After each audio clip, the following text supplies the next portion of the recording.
Welcome back to Sledgehammer Horror, guys. I am Ken Sledge, and let's talk horror. Today, I am joined by the beautiful Ashley Rose. Ashley, how you doing today? I'm good. I'm good. How are you today? I'm doing very well. I'm so excited to have you on here. Ashley is an esports and pro wrestling writer, big fan of metal, punk, and fighting games, and she can be located on over 8 website platforms.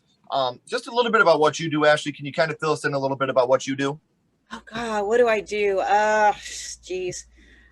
For 6 years, I've written. Well, probably close to 7 years by now. I've written and contributed to pro wrestling, mainly Canadian wrestling.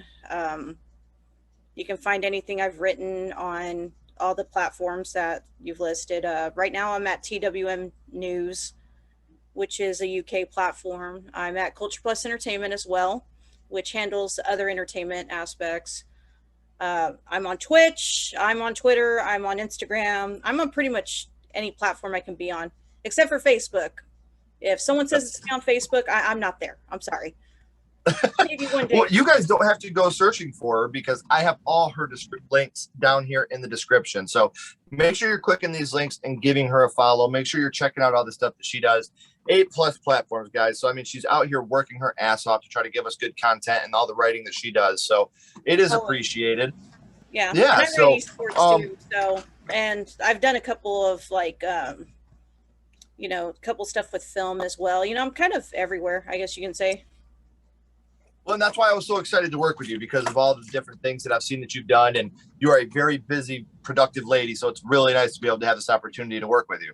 Yeah, I try to be productive. That's kind of always been my thing. Not that I guess people could say like maybe I'm a workaholic, but I'm not really a workaholic. I kind of just like to keep busy, and then I do all my downtime stuff, and You like said it's not really a workaholic if it's a hobby that you enjoy doing as well as work.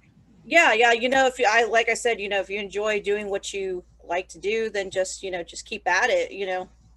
It eventually it pays off. It takes time, but sometimes it just happens.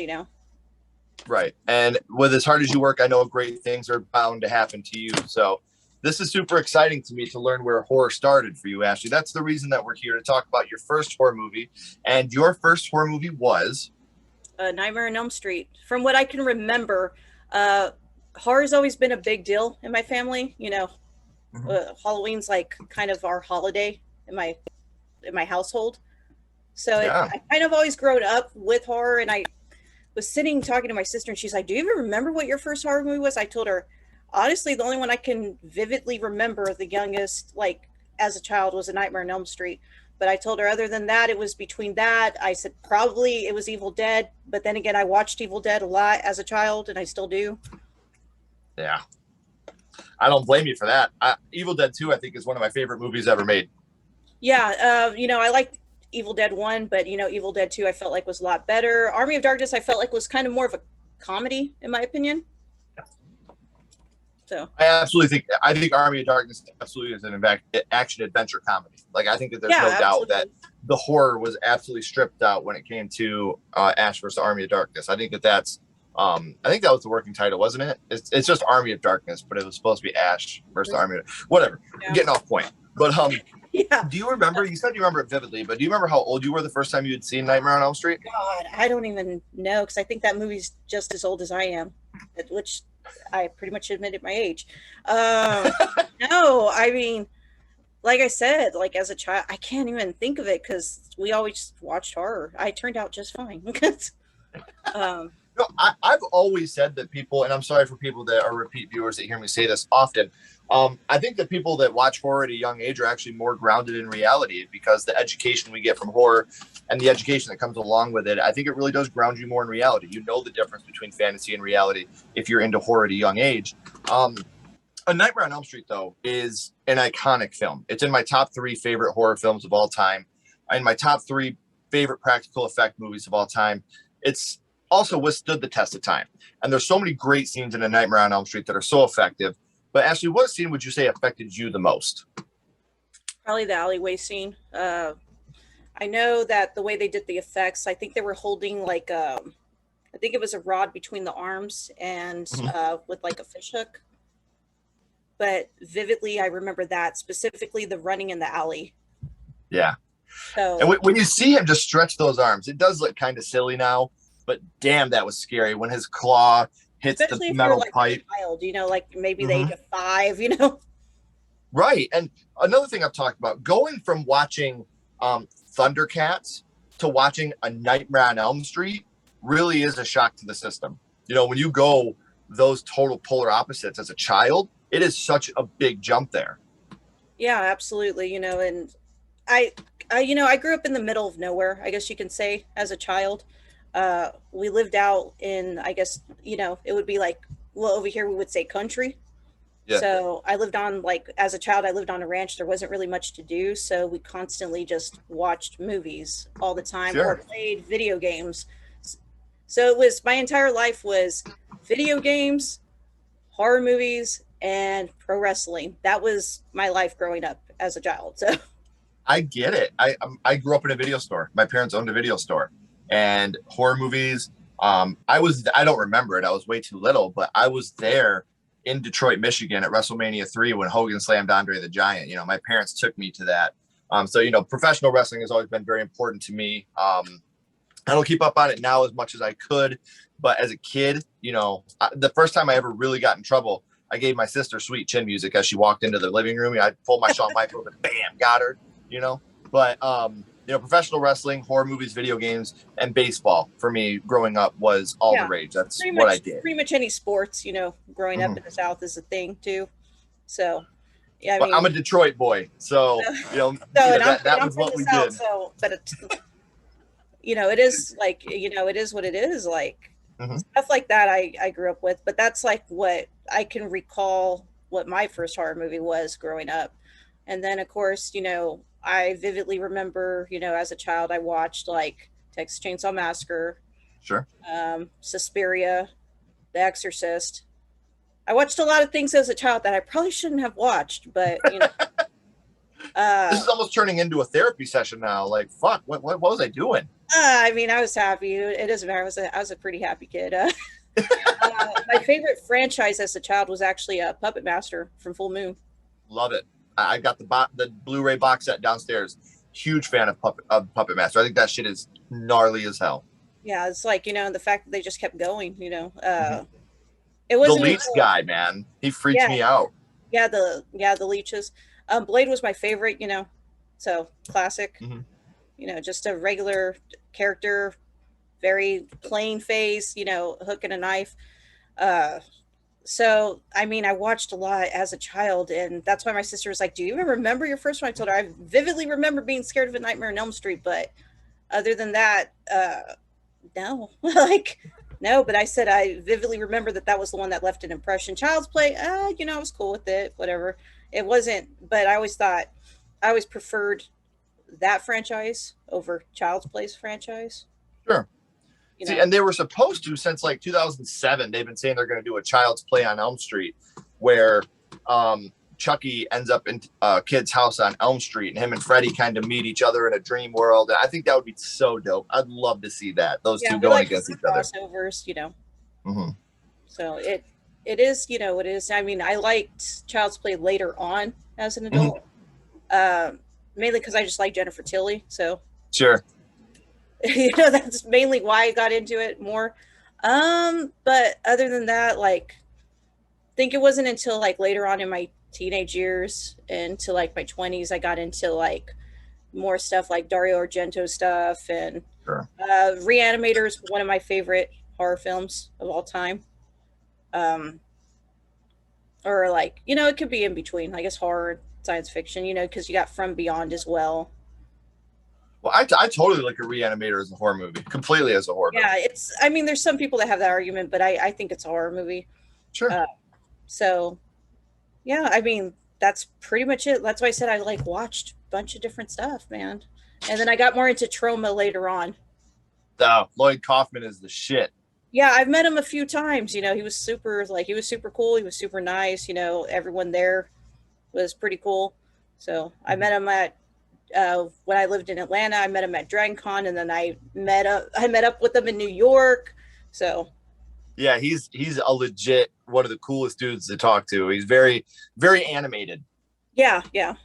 I Love it to remember. death. Yeah, I remember the first time like I met him. I was like, oh, like Hoffman. I'm a big fan. And he's all, what's your name? I was all, it's Ashley. He's like, oh, Ashley, and I'll never forget that he had told me this. He was all, you may be a fan of me, but I am an air condition of you.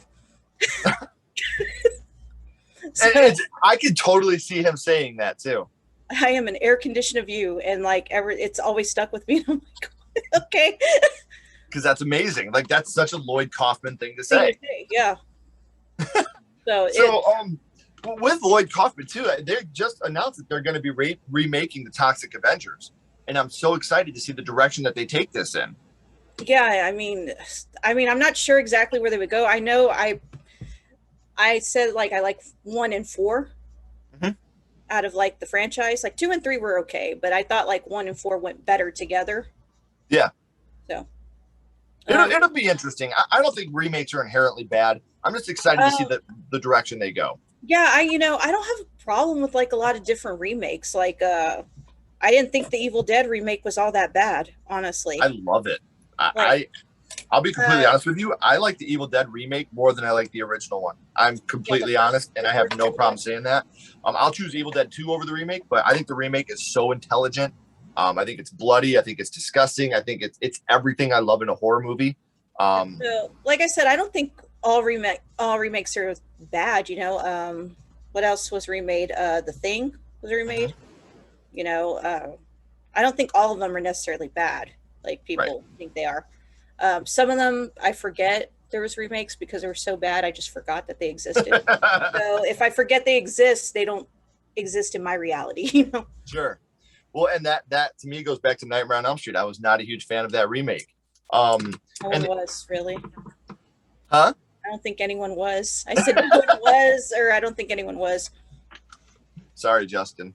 My buddy Justin Ryan, 1988, is a fan of the remake, and I always bust his chops for it. So if you're watching, Justin, love you. Sorry. Well, Um, at least there's a fan for everything. so Ashley, back to Nightmare on Elm Street. Mhm. When you think about Nightmare on Elm Street, we talked about which scene affected you the most, but what would you say your favorite scene from the film is? From the first one Yeah. or the whole franchise. No, just the first one. The first one, just the first one. We're not going to get into the franchise. Okay, cool. My most favorite scene, probably the classic bedroom scene. I got so many. The body bag scene Mm-hmm. at the school. That's one of my favorites too. Um, Johnny Depp's death scene is probably one of the best ones. Yeah. He got the best death scene. And that was going to actually lead me into the next question. You say your favorite scene is, the body bag and then got the bedroom and Johnny Depp one. But my next question, obviously, being horror fans, we love the kills. It's something that we get into, we watch it. And Nightmare on Elm Street really has 4 kills in it. If you want to get down to brass tacks here, it really has 4 kills, but each one is so iconic and so awesome in its own right. Which death from a Nightmare on Elm Street would you say is your favorite one to watch? I'm going to go with Johnny Depp's because that was, the way that they pulled that off was probably the most intellectual way that they could, especially for production at the time. Sure. Um, Oh, and this movie was low budget at the time. yeah, low budget. All done practically. And probably Tina's death scene was probably also really, really good. I know that's like a lot of people's like favorite kill, but I'm going to go with probably Johnny Depp's just because of how well it was done. Right. And like I said, the deaths in this were definitely quality over quantity because everyone is super memorable. So Ashley, we talked about your first horror movie, which was A Nightmare on Elm Street. What a great movie to start with. But now here for a second, I want to go scream on you. What's your favorite scary movie? What is your favorite horror movie of all time? Oh my God, man. Of all time, like that I can watch over and over again. Mhm. Let's just say this. You're getting stranded on an island and you can take one movie with you. What's the horror movie that you're grabbing? I'm taking Suspiria. I love Reanimator, but I'm taking Suspiria with me. Yeah, I don't. And it's funny because I didn't get into the Dario Argento stuff until I got a little bit older. But man, like it's so damn good. Yeah, so that's why I said I'm going to take Suspiria with me. There's so many good ones. Even if you even go into like some B quality films, too, there's some good ones as well. I mean, I've never really categorized like horror by between Mhm. like, A and B or like, whatever. But I mean, there's some good stuff there. Demons is probably another one. Ooh, nice. Yeah, I would enjoy. Like I still enjoy Demons. Um, let's see. There's Reanimator, Demons, there's Suspiria. Trying to think what else. No, I was gonna say probably believe it or not, I actually like Hellraiser 2 over Hellraiser 1.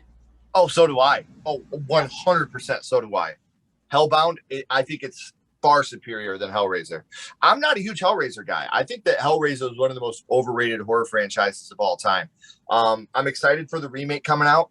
I think one is good. I think two is great. And then after that, they're all a big pile of shit. That's just like Texas Chainsaw Massacre. One is really good, two is really good, and then it just is terrible after that to me. So I agree with you, but I think Hellbound is it does not get the credit that it deserves for being such a great horror film, especially being a sequel to Hellraiser. Yeah, and that's why I had to think about it. I was like, oh, you know what? I'm just gonna say I think two's better than the first Mm-hmm. one. I also like, some J horror as well. So like some stuff from Japan, like at Yeah. least that that type of horror as well. Um, I mean, trying to think what else, man, off the top of my head. Uh, as far as like if we're gonna talk about like maybe Last House on the Left, the original. Mm-hmm. Uh, well, everyone likes The Exorcist, so it's See, okay. I love The Exorcist. I think it's the I like it, scariest. but I don't love it. See, I think it's the scariest movie ever made, but I don't even think it's the best movie in its own franchise. I think The Exorcist 3 is far superior to Exorcist 1. The I like Exorcist three. 3 to me is so much better. Brad Dourif's role, it's more of a slasher type movie. I think it's great. I think The Exorcist 3 is tops for me. But yeah, like I would say probably I would probably take Suspiria if I'm gonna go through all of them. So Yeah. I love Suspiria. I think Suspiria is another underrated horror movie. To me, Suspiria is up there with Black Christmas. It's like one of the most underrated horror films that people don't talk about that they should. The original Black Christmas, I don't think you would have gotten Halloween if it wasn't for the original Black Christmas. To me, the original Black Christmas influenced so many different things that people didn't even realize. Like it went Psycho, then Black Christmas, and then it kind of like took off after that. Like yeah, Psycho yeah. and Black Christmas, I think, are the godfathers of the slasher genre. So um, and now, Ashley, we talked about your favorite horror movie and your first horror movie, but I always end these with the same question. We're going to go back to Nightmare on Elm Street, and we are going to rank this on a skull count. And now, what we're doing, we're not ranking it on production, quality, anything like that, acting, score. We're ranking this movie strictly on what it means to you and how much it affected you. So, 0 skulls being worst, 5 skulls being the best, and you can use half and quarter skulls. What Mhm. would your ranking of a Nightmare on Elm Street be? I'm gonna go with 4.5. Yeah. And I agree with you. I've said repeatedly, if you take off the last 5 minutes of a Nightmare on Elm Street, it's the perfect horror movie. If you take away that dumb fucking blow up doll getting pulled through the window and the ridiculous, stupid Freddy car, I think this movie is perfect. They did what they Those could to me, to huh? make they did what they could to make up the production time. Yeah. And it's a movie that I could never ever get sick of a Nightmare on Elm Street. And it's funny because we always forget that Freddy's only in this movie for like 9 minutes. He only has like 9 minutes of screen time. Yeah. When you add it all together, it wasn't until later on that he started appearing more and more. Right. And they've said it's because of budget, because his makeup looked a little different. So they didn't want to have him in the limelight all the time. Like, and I respect it. It's like Bruce and Jaws. Like, you don't have to see the shark all the time to make it scary. I think it's actually scarier that we don't see Freddy as much in the movie. So, Ashley, I want to thank you so much for doing this and coming on here with me. Don't go anywhere, please. I got a couple more questions for you. Okay. Everybody else, thank you for watching. I know I said it at the beginning, but I'm going to tell you again. All of Ashley's links are down here in the description. So make sure you're clicking these links, following her, check out the writing that she does. She busts her ass. You know, we're all in COVID. It's stressful for all of us, and she's still working her ass off to try to give us quality content. So make sure you're checking her out. As always, guys, keep talking horror, stay what you are, and we'll see you guys soon.